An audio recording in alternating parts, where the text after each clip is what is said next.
National geographic की team पहली बार एक ऐसे रिमोट आइलैंड पे डॉक्यूमेंट्री बनाने जा रही थी जहां से कोई भी जिंदा वापस लौट कर नहीं आता।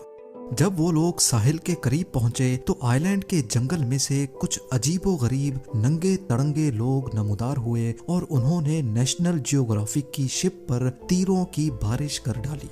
इस हमले में डायरेक्टर की टांग जख्मी हो गई और वो उल्टे पांव वापस भागने पर मजबूर हो गए। ये आइलैंड कौन सा है और इतनी जदीद टेक्नोलॉजी के बावजूद भी आज तक हम इंसान यहाँ क्यों नहीं जा पाते? ज़ेम टीवी की वीडियोस में एक बार फिर से खुशामदीद। नाजरीन, इंडिया के ईस्ट में करीब 1400 किलोमीटर दूर अंडमान आइलैंड्स मौजूद हैं। ये इंडियन टेरिटरी का ही हिस्सा है जहाँ पर कई छोटे बड़े गांव मौजूद हैं। मैप पर देखा जाए तो अंडमान आइलैंड्स में सबसे ज्यादा आबादी वाला शहर पोर्ट ब्लेयर नजर आता है, जहां पर एयरपोर्ट भी मौजूद है। ये एयरपोर्ट ही है जो अंडमान आइलैंड्स को पूरी दुनिया से कनेक्ट करने में बहुत इम्पोर्टेंट पार्ट प्ले करता है। रोजाना दुनिया भर के जहाज यहाँ लैंड करते हैं। लेकिन हैरत की बात यह है कि इतनी चहल पहल वाले शहर से सिर्फ 50 किलोमीटर दूर एक ऐसा आइलैंड है जहां इंसानों की वो सिविलाइजेशन बसती है जिन्होंने अपनी अलग दुनिया बसा रखी है। नॉर्थ सेंटिनल आइलैंड के नाम से पहचाना जाने वाला ये आइलैंड सिर्फ 50 स्क्वायर किलोमीटर बड़ा है, जिसको पूरी तरह से घने दरख्तों ने छुपा रखा है। यही वजह है कि ना ही सैटेलाइट और ना ही किसी ड्रोन से इसके अंदर देखा जा सकता है। इस आइलैंड पर कौन सा कबीला रहता है और इसके अंदर ऐसा क्या राज छुपा है, ये आज तक कोई नहीं जान पाया। हिस्ट्री में कई बार यहाँ जाने की कोशिश की जा चुकी है, लेकिन ये कबीला किसी भी आउटसाइडर को किसी सूरत बर्दाश्त नहीं करता। ये लोग तैश में आ जाते हैं, तीर बरसाते हैं और जान लेना तो इनके लिए कोई मायने ही नहीं रखता। ऐसा माना जाता है कि इन्होंने दुनिया के अंदर दुनिया बसा रखी है जहां ये हजारों सालों से रहते आए हैं। पोर्ट ब्लेयर की मॉडर्न सिटी से सिर्फ 50 किलोमीटर दूर इस आइलैंड पे आज भी शायद स्टोन एज चल रही है। लेकिन आखिर ऐसा क्यों है? ये लोग बाहर की दुनिया से कोई राब्ता क्यों रखना नहीं चाहते? ये सब समझने के लिए हमें नॉर्थ सेंटिनल आइलैंड के इतिहास में झांकना पड़ेगा। सदियों से ये माना जा रहा है कि नॉर्थ सेंटिनल आइलैंड्स पे रहने वाला कबीला ह्यूमन सिविलाइजेशन का वो ग्रोह है जो हमसे किसी दौर में बिछड़ गया था। 26,000 साल पहले समंदर का लेवल बहुत कम हुआ करता था। तब ये आइलैंड नहीं बल्कि एशियन कॉन्टिनेंट का हिस्सा हुआ करता था। ग्लोबल वार्मिंग की वजह से समंदरों का लेवल बढ़ता गया और तभी अंडमान और नॉर्थ सेंटिनल का ताल्लुक हमारी दुनिया से खत्म हो गया और वो एक आइलैंड बनकर रह गए। इसके बाद दुनिया एक के बाद एक तरक्की करती गई, लेकिन इन आइलैंड्स पे रहने वाले लोगों के लिए यही इनकी दुनिया थी। हमें तो इनकी दुनिया के बारे में तब मालूम पड़ा जब ईयर 1789 में एक ब्रिटिश शिप अंडमान आइलैंड्स पे आ पहुंची। लेकिन उन्होंने नॉर्थ सेंटिनल आइलैंड्स को विजिट नहीं किया क्योंकि ये एक छोटा सा आइलैंड है और शायद उनकी नज़र में इसकी कोई स्ट्रेटेजिक वैल्यू नहीं थी, एटलीस्ट अगले 78 सालों तक। ईयर 1867 में जब इंडिया पर ब्रिटिश राज था, तब उनकी एक शिप इंडियन कोस्ट से अंडमान आइलैंड्स जा रही थी, तो रास्ते में नॉर्थ सेंटिनल आइलैंड्स के करीब वो खराब हो गई। इस शिप में 106 ब्रिटिश और इंडियंस मौजूद थे। उन्होंने समझा कि ये आइलैंड बयाबान है और यहाँ शायद कोई नहीं रहता, लेकिन उनकी ये सोच कुछ ही लम्हे में बदलने वाली थी। रेस्क्यू के इंतजार में इन्होंने कुछ दिन यहीं पर पनाह लेने का फैसला किया। तीसरे दिन आइलैंड पे छुपे कबीले ने इन पर तीरों से हमला कर दिया। कई लोग मारे गए और कई को रॉयल नेवी ने रेस्क्यू कर लिया। नॉर्थ सेंटिनल आइलैंड्स के साथ ये दुनिया का पहला कांटेक्ट था जो खून खराबे पे आकर खत्म हुआ था। अगले 13 सालों तक किसी ने भी वापस यहाँ लौटने की हिम्मत नहीं की। फिर ईयर 1880 में एक ब्रिटिश लॉर्ड को अंडमान आइलैंड्स का क्राउन एडमिनिस्ट्रेटर बनाकर भेजा गया। इनका नाम मॉरिस विडाल पोर्टमैन था और इन्होंने नॉर्थ सेंटिनल आइलैंड पे जाने का फैसला किया क्योंकि पोर्टमैन वो सारा एरिया खुद देखना चाहते थे जिसके वो क्राउन एडमिनिस्ट्रेटर बनकर आए थे।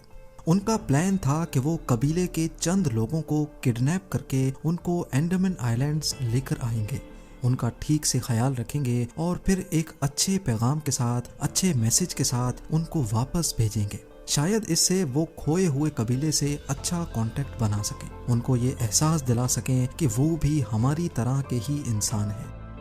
पोर्टमैन नॉर्थ सेंटिनल आइलैंड गए और कई दिन तक कबीले से छुपने में कामयाब रहे।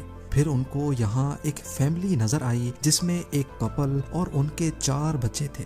पोर्टमैन ने उस फैमिली को किडनैप किया और उनको एंडमान आइलैंड्स पे लेकर आ गए। नॉर्थ सेंटिनल आइलैंड की हिस्ट्री में पहली बार इनका बाहर की दुनिया से कांटेक्ट हुआ था। दुनिया में फैली कई बीमारियां इनकी बॉडी के लिए बिल्कुल नई थी। बड़ी एज वाला कपल इन बीमारियों की लपेट में आ गया और जिंदगी की बाजी हार गया। क्राउन एडमिनिस्ट्रेटर पोर्टमैन को बड़ा अफसोस हुआ क्योंकि उसको अपना प्लान फेल होता दिखाई दे रहा था। उन्होंने 4 बच्चों को गिफ्ट्स दिए और उनको वापस नॉर्थ सेंटिनल आइलैंड्स भेज दिया।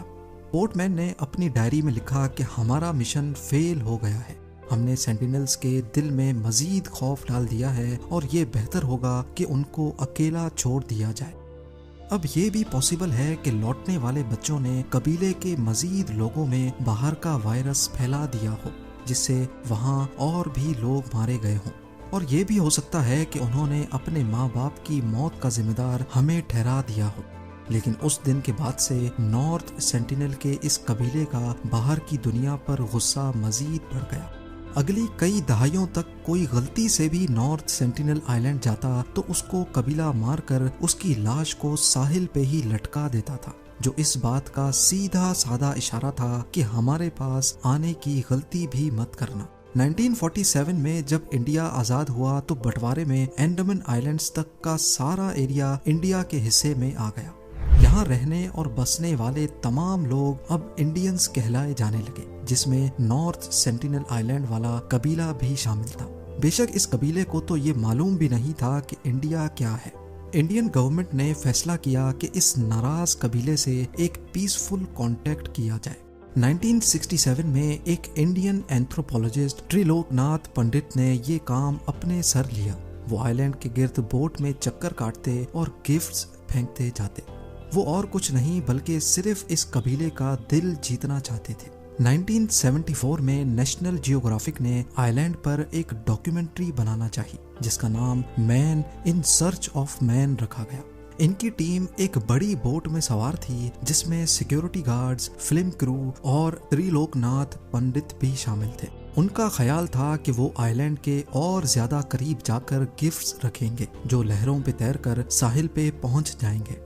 पहले वो कबीले का भरोसा जीतेंगे और फिर डॉक्यूमेंट्री की शूटिंग भी करेंगे।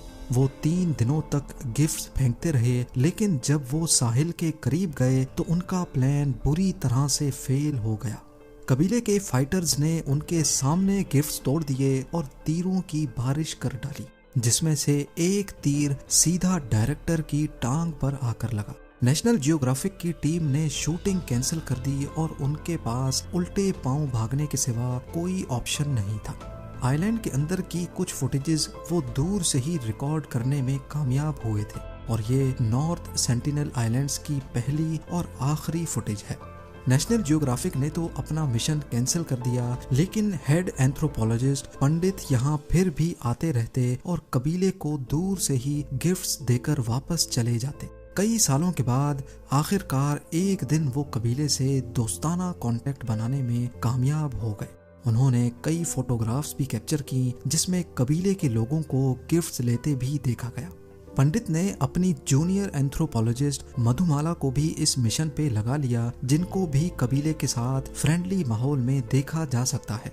कई सालों तक ये फ्रेंडली माहौल चलता रहा, लेकिन फिर 1981 में एक शिप आइलैंड पे आकर फंस गई। ये पनामा में रजिस्टर्ड MV प्रिमरोज शिप थी। इसमें 30 लोग सवार थे जो रेस्क्यू का वेट करने लगे। कई दिनों के बाद उन्होंने नोटिस किया कि 50 से ज्यादा लोग आइलैंड से निकलकर उनकी तरफ तीर फेंक रहे हैं। उन्होंने अपनी कंपनी से इमरजेंसी कांटेक्ट किया और हेलीकॉप्टर की मदद से उनको वहां से एयरलिफ्ट कर लिया गया। उनकी शिप आज भी नॉर्थ सेंटिनल आइलैंड के साहिल पे मौजूद है, जिसको गूगल अर्थ पे देखा जा सकता है।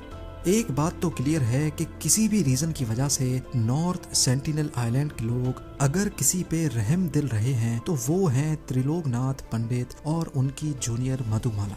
लेकिन जब पंडित रिटायर हुए तो इंडियन गवर्नमेंट ने सेंटिनल आइलैंड के तमाम फ्यूचर विजिट्स कैंसिल कर दिए और आइलैंड को सील कर दिया गया। तब से लेकर इसके गिर्द इंडियन नेवी की शिप्स पेट्रोल करती हैं। किसी को भी किसी भी वजह से यहाँ जाने की परमिशन नहीं है। लेकिन बात यहाँ खत्म नहीं हुई।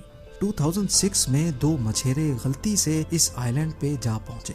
उस एरिया में जो दूसरे मछेरे फिशिंग कर रहे थे, उन्होंने देखा कि कबीले के चंद लोगों ने दोनों मछेरों को उनकी आंखों के सामने मार डाला और उनकी बॉडीज को बीच के किनारे लटका दिया। इस वाक़ये के 12 सालों तक किसी ने भी नॉर्थ सेंटिनल आइलैंड पर जाने की हिम्मत नहीं की। लेकिन फिर 2018 में अमेरिका से ताल्लुक रखने वाले 26 साला जॉन एलन ने यहाँ छुप छुप कर जाने का फैसला किया। जॉन फ्लाइट पे एंडमान आइलैंड पहुंचे और कुछ मछेरों को रिश्वत देकर जबरदस्ती उनको नॉर्थ सेंटिनल आइलैंड जाने पर मजबूर किया। वो यहाँ एक अलग ही मिशन पे गए थे। उनका मिशन कबीले को क्रिश्चियन धर्म का मैसेज देना था। जैसे तैसे करके वो आइलैंड तो पहुंच गए, लेकिन बदकिस्मती से उनको भी मार दिया गया। जॉन समेत आज तक पता नहीं कितनी बॉडीज नॉर्थ सेंटिनल आइलैंड्स पर मौजूद हैं जिनको वापस नहीं लाया जा सकता। इंडियन सरकार ने इस कबीले को खुली छूट दे रखी है कि वो जो चाहे अपने आइलैंड पर कर सकते हैं और बाहर की दुनिया पर पाबंदी लगा रखी है कि वो इस आइलैंड के 10 किलोमीटर के रेडियस में भी नहीं जा सकते। नॉर्थ सेंटिनल आइलैंड दुनिया का वाहिद आइलैंड है जहां पर जाना मौत को गले लगाने जैसा है। यहाँ रहने वाले लोग वाकई अकेले रहना चाहते हैं या फिर ये लोग अपने आइलैंड पर मौजूद किसी बहुत बड़े राज को हमसे छुपा रहे हैं, ये आज तक एक मिस्ट्री बनी हुई है। उम्मीद है ज़ेम टीवी की ये वीडियो भी आप लोग भरपूर लाइक और शेयर करेंगे। आप लोगों के प्यार भरे कमेंट्स का बेहद शुक्रिया। मिलते हैं अगली शानदार वीडियो में।